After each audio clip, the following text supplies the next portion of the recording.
Welcome back to another episode of Criminal Justice Corner. I'm your host, Dr. Jennifer Matthews.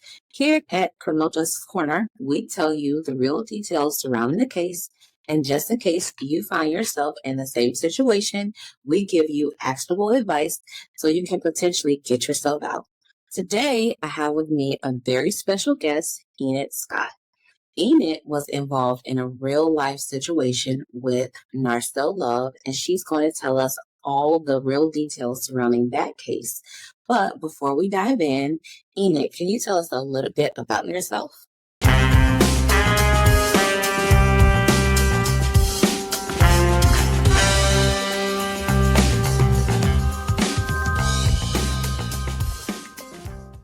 Hi, Dr. Jennifer. So I am a mother of one. I am a serial entrepreneur, and I'm just but I'm just trying to make a difference in other people's lives that have been affected by situations like this. Well, you've come to the right place because at Criminal Justice Corner, that is exactly what we try to do. We try to make sure that people get justice. So back in, what year was this exactly? It was 2001. 2001. Narsell and you were going where? We're actually going home. We were at his brother's house. Okay. And we were just going back home. Which is a 5-minute drive from where we were. So you and Narsell were in the car going home, is that accurate? Yeah. Okay. And what happened? Did you encounter somebody, or what happened right there in the beginning? Okay, so in the beginning, we left his brother's house, and we're driving down the street, and we noticed a car was following us. Okay, so how did you notice this car was following you? Because if I'm driving, I'm just looking straight ahead. No, definitely I'm looking through my rear view. Right. So was this car making the same turns as you? Yes. What was happening with this car? That's what it was.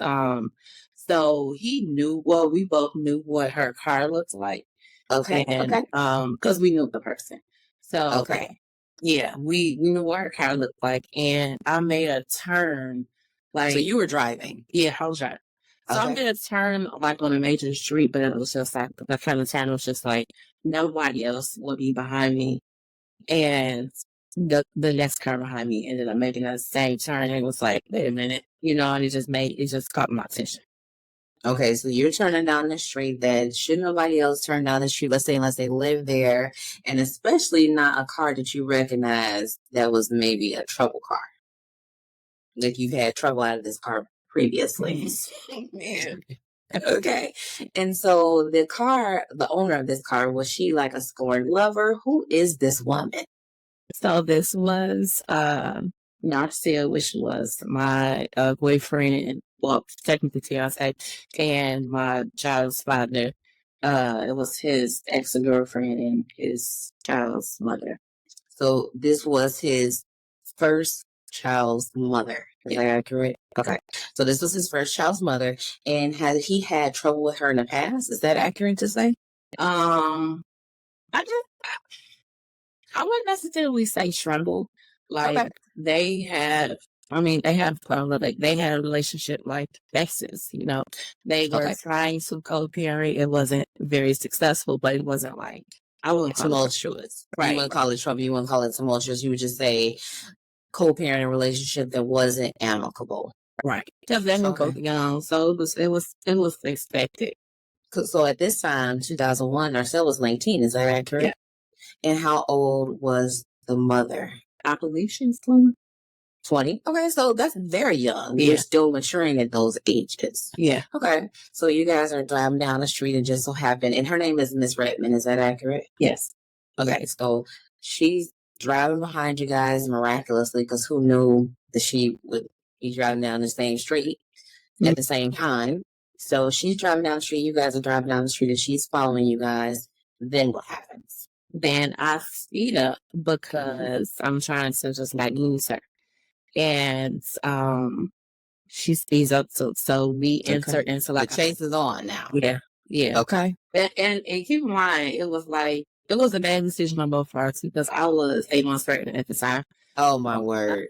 You didn't start with that, Enyd. I didn't know you was pregnant, Enyd. Wait a minute, you should have started with that, Enyd. Hold on, you ain't tell me that, Enyd. Yeah, I did not know you was 8 months pregnant, and this woman was following you. Yes, in Narsell. Yes. So you 8 months pregnant, being followed by a woman Yes. who could potentially cause problems, because if you're following somebody, you can't be in a good mood. Why are you following me? Right. That's just my thought.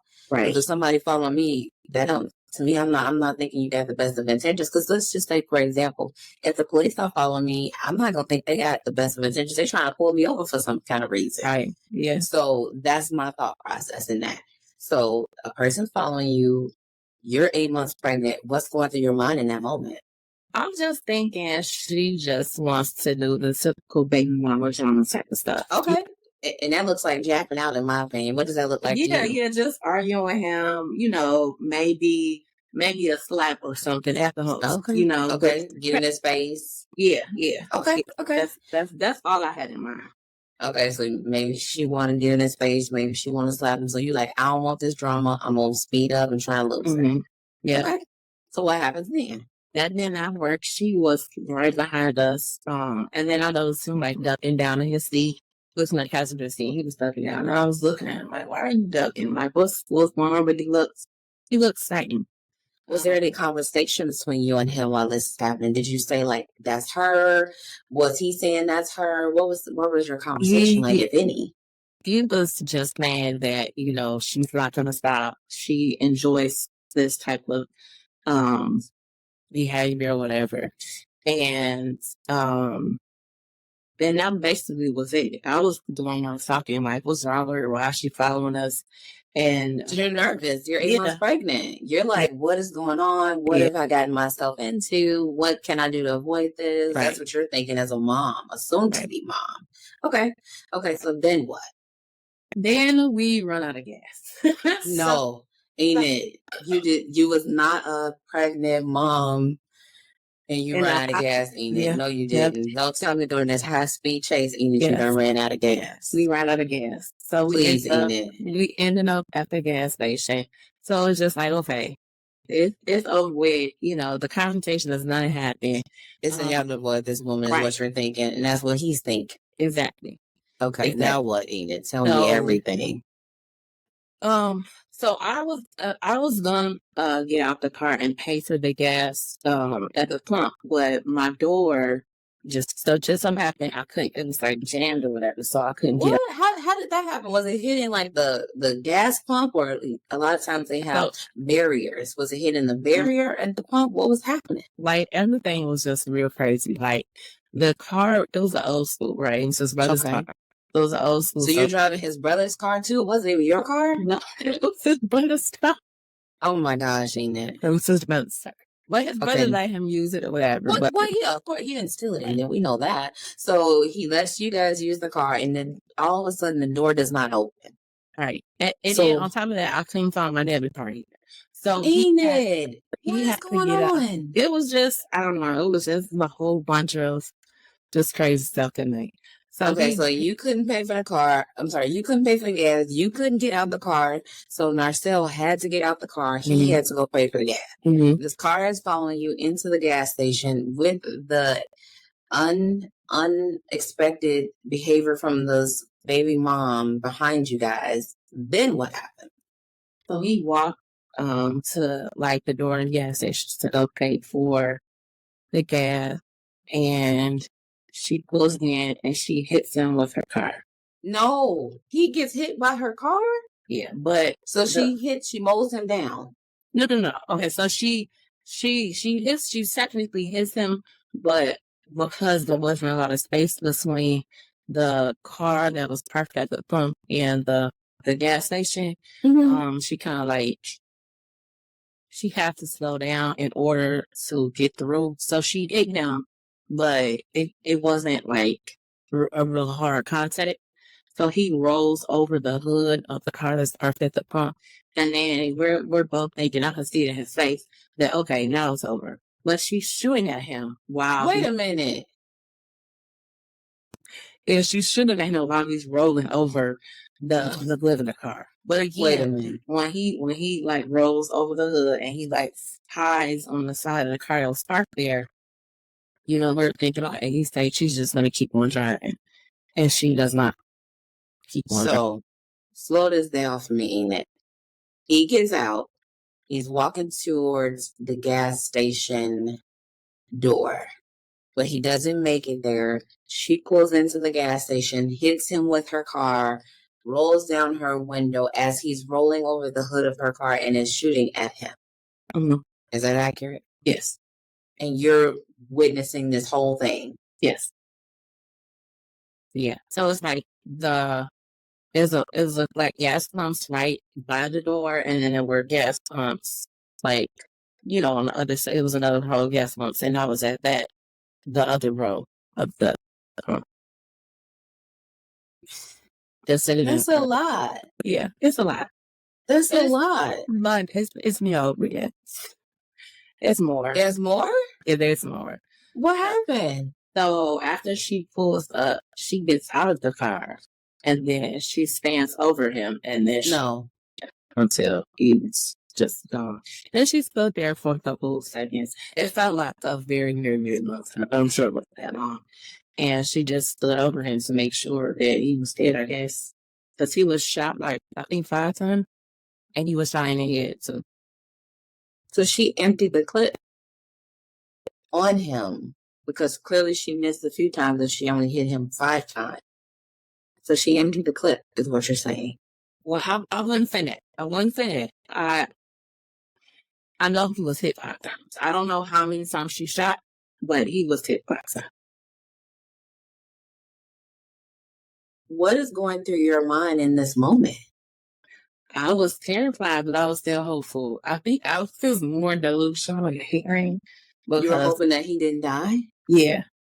Were you, in 2001, I don't know, did you have a cell phone at that time? I'm sure I did, but I wasn't thinking of anything. I got out of the car, and I ran to the gas station to tell them to call 911. And like the gas station attendants were like pacing back and forth, holding their head like, "Oh my God, I can't believe this happened. I can't believe this happened." And they were like, "Well, we already talked to the police or whatever." And then she had driven off by now? Yeah, she was gone. Because I didn't get out the car until she left. Because I remember thinking like she might shoot you too. Yeah, well, yeah. Yeah, but I was just ready for her to hurry up and leave so I could check on him. But I definitely was thinking like, yeah, she's coming to get me next. I would have thought the same thing. So it's a miracle that she didn't. Yeah. Yeah. Wow. So you run to the gas station. They say they called the police. What do you do next? I'm going to down to check on him. And what is he saying, if anything? Oh, he wasn't saying anything. Like, he was face down on the concrete, and he had like holes in his body. He had a hole in his head.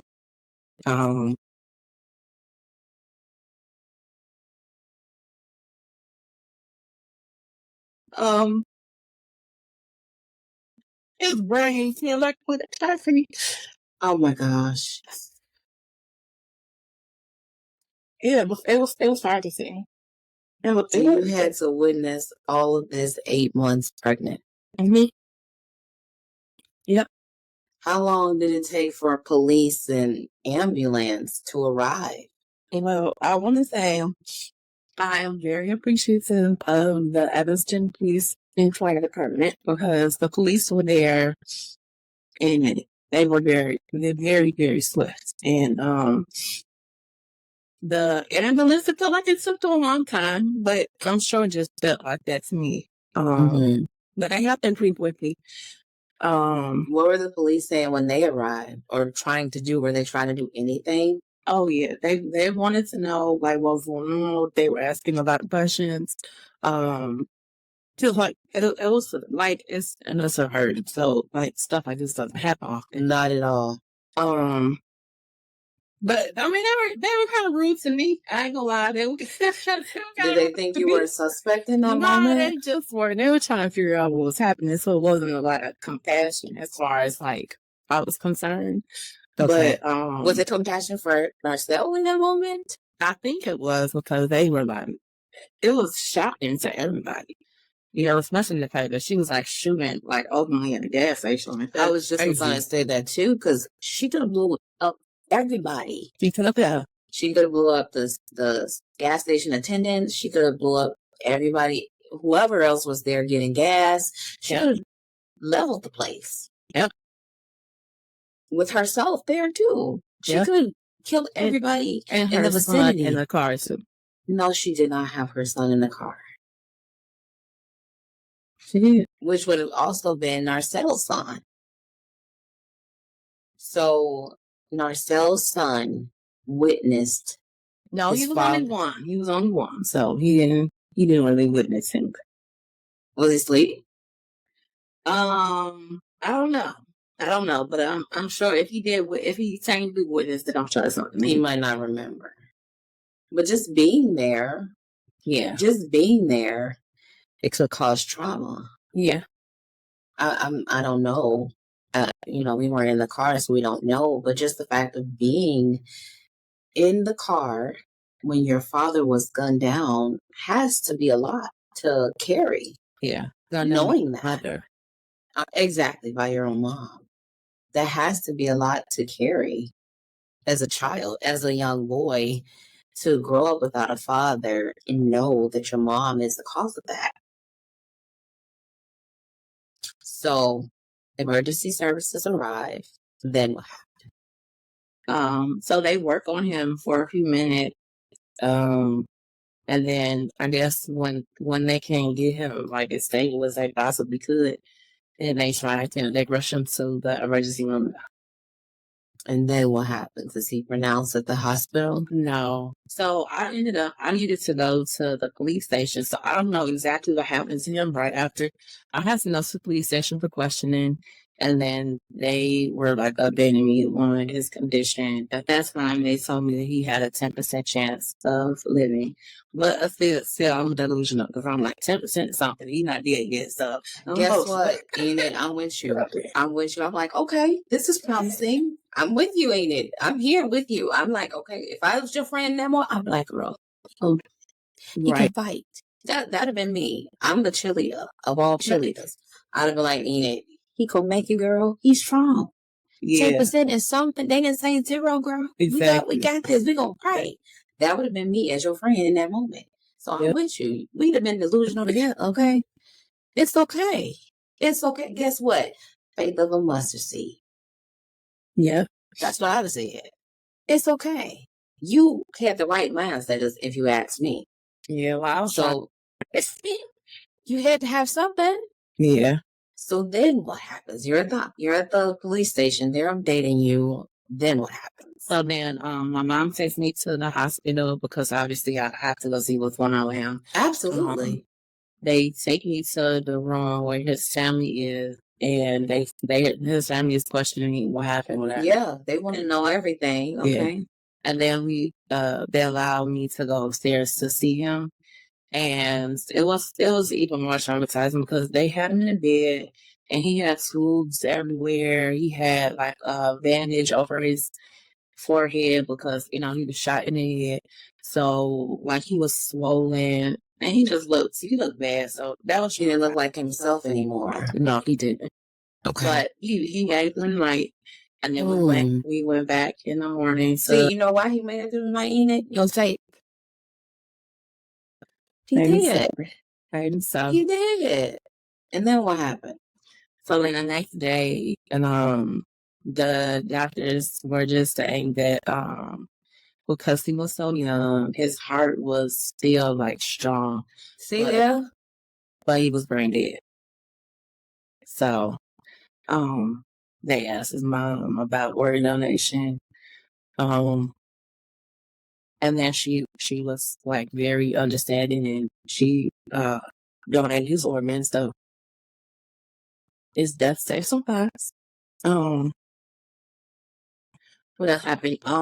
Then they were just basically they took him off of the ventilator. Yeah, and they were just waiting for his heart to stop. But then in the midst of that, I had to leave to go identify the killer. They caught her. Yeah, she instantly. Yeah, they caught her right away. Okay. Like I said, I'm very thankful for the Evanston Police Department because that's amazing. I'm sure if it doesn't happen, it probably wouldn't have happened like that. But so I had to leave and identify her, and that was traumatizing too because really she in the lineup, like she was smirking. Like she wasn't. She was. She was. So what you're saying is in that lineup, she didn't have any remorse. It appeared she didn't have any remorse. None. Okay.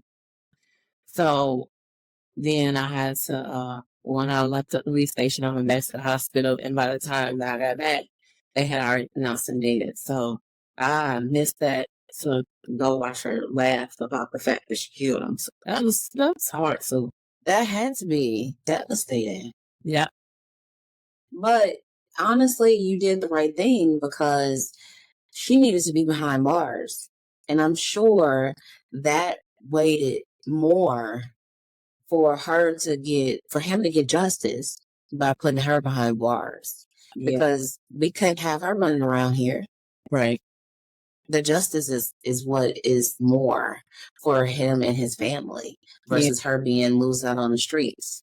Right. So I think that is way more, helpful in that moment. You might have missed that moment, but the long run, she needed to be behind bars. Yeah. Yeah. So they capture her. There's a trial. What happens at trial? So she actually never went to trial to be sentenced. Okay. She was sentenced because her attorneys asked for a plea. Oh, okay. So she pled. Yeah, and the state's attorneys ended up accepting it. When I was told this information, you weren't there. No, I wasn't, because this was like a 2-year process. Oh, okay. Yeah, and I was trying to live my life, raise my child, and I couldn't just keep being dragged back to that day. So I was kept informed about it, and the people that were involved that knew what happened were pretty upset about the fact that she was able to get a plea because of how just horrible what she did. Yeah. Okay. So what did she plead to? She got first-degree murder, and it was 28 years since. 28 years. Yeah. So was Narsell's family happy about the 28 years? I remember talking to his mother at one point, and she said that she would be satisfied as long as she got something. Okay. Me personally, I was upset about it because at that time so the time for first-degree murder was minimum 26 years, max 60, and she got 2 years over the minimum. So I didn't think that was fair, and the fact that he was done, Yeah, he won't come back. Never had a father, but she won't get to 28 years of jail. And then your child will never get to meet him. Yeah, that's the child's. But yeah, both because she was able to grow up without a father. Yeah. So that had to be hard. Yeah. So now she's sentenced to 28 years. This was back, so it happened in 2001. 2 years later, 2003, she was sentenced to 28 years. Now we're in 2024. Why is this case so relevant? It's relevant because I just happen to be on the internet, love me some Google, and I come across this case where her son is doing an interview with the Chicago Tribune, saying that she's trying to get out of jail early due to domestic violence. And it infuriated me because he was not violent towards her.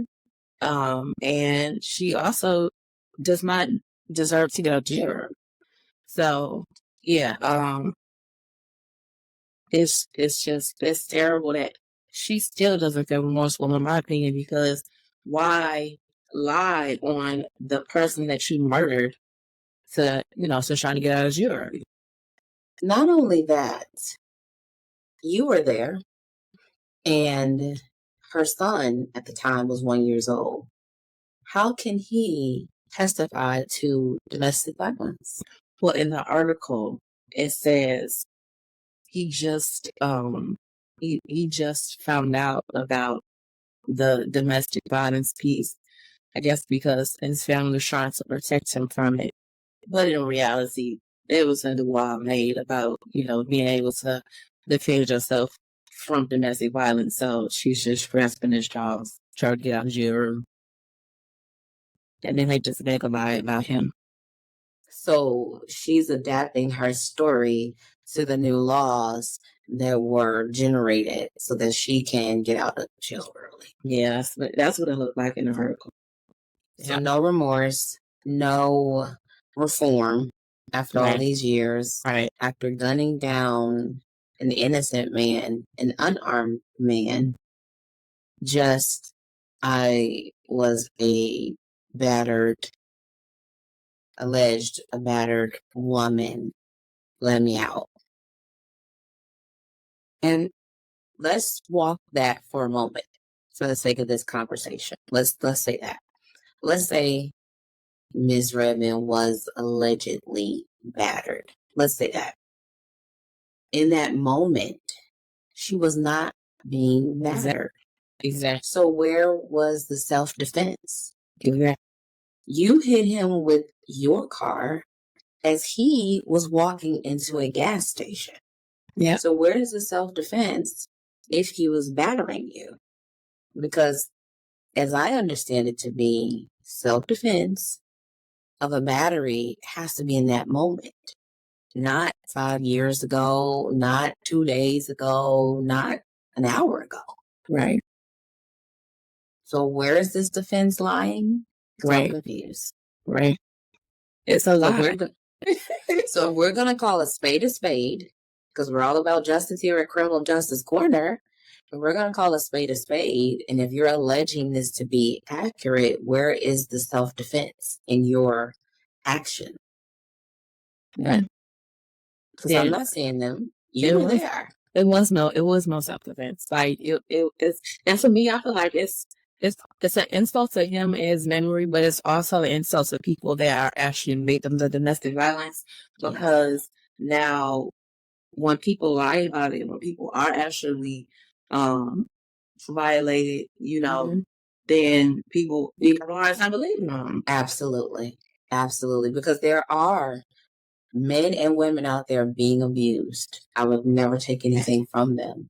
However, you were there and you have firsthand knowledge. You had a front row seat to the entire incident.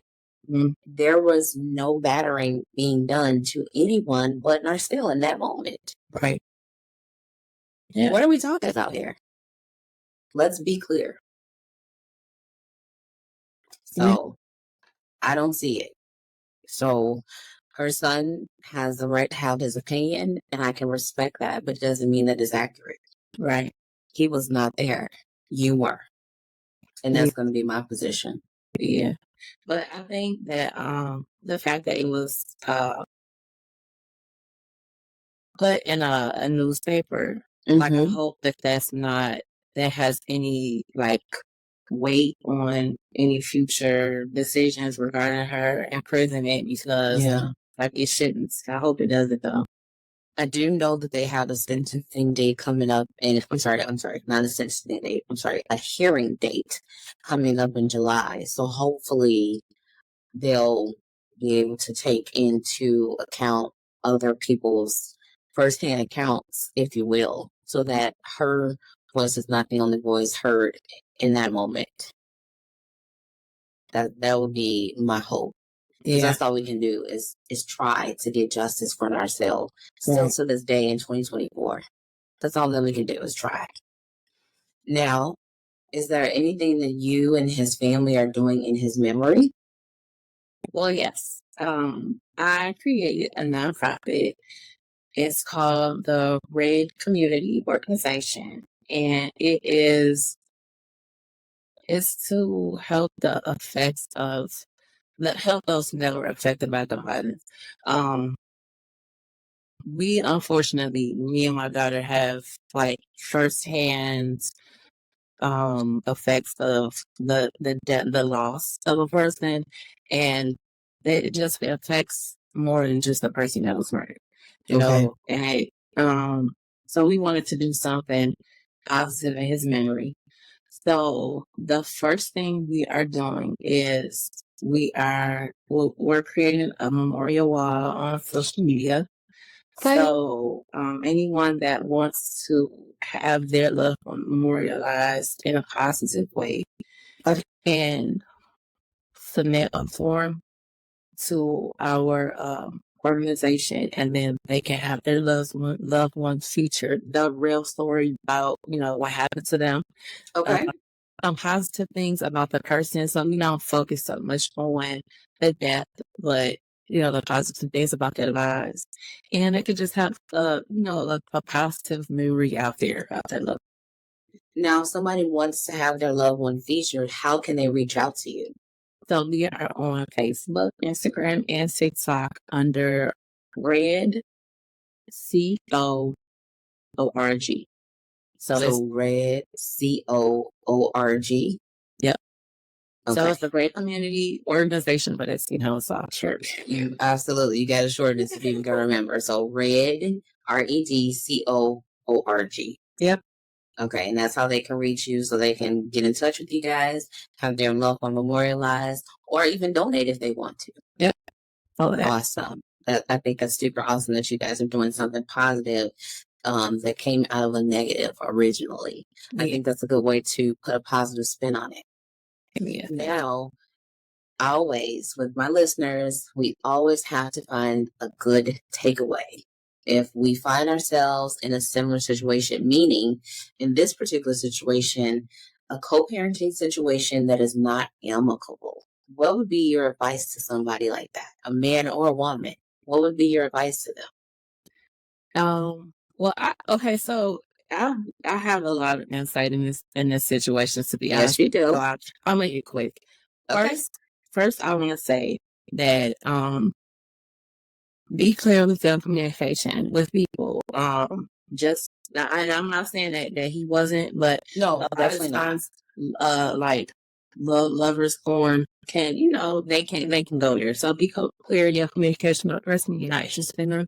Let them know to have that in place. Don't ever get so caught up in a relationship that you feel like that you have to do harm to someone. It's not that serious. And the last thing I feel like is very important is when you see something, don't be scared to say something. There's no way in the world that I would tell her. If my life was in danger, I still would tell her. So justice for people that that do crimes, they should go to jail. So yeah, say something. Yeah, no, I agree with those wholeheartedly. And one tip that I would add is if you're in a relationship, in that relationship before you start a new relationship. A lot of times people don't do that. You'll hear people say, "Oh, I'm not happy in my relationship and I'm looking for somebody else before I jump out of it." And I think that's a really unhealthy way to start a new relationship because lovers scorn start that way. So end one relationship before you start a new relationship. Sever those ties so that no one's feelings are hurt. Because a lot of times feelings are murky. It's a thin line between love and hate. We hear that all the time. So I would just tell people, make sure you're ending that old relationship before you start a new relationship.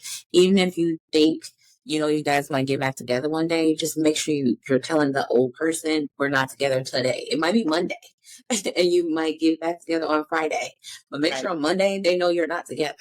Right. Because relationships are fragile. And like you said, people do not realize how fragile they are until they're not together anymore. So that would be my advice to people in relationships, because things happen and you don't intend for them to happen, but sometimes it just do. So that would be my takeaway just from this situation, just realizing how fragile people's feelings are, how fragile their hearts are, and how fragile their minds are. Because your mind can go before your heart goes sometimes. Yeah. So that would be my advice. Enyd, I want to thank you so much for being my special guest. You were amazing. Thank you told you. your story with so much detail that I couldn't have done it without you. So I just want to thank you so much for telling your story. And you're welcome to come back to Criminal Justice Corner any old time. I appreciate you. And I want to thank you all for listening to Criminal Justice Corner. If you haven't already subscribed, please do. And I'll see you on the next episode of Criminal Justice Corner. Thank you.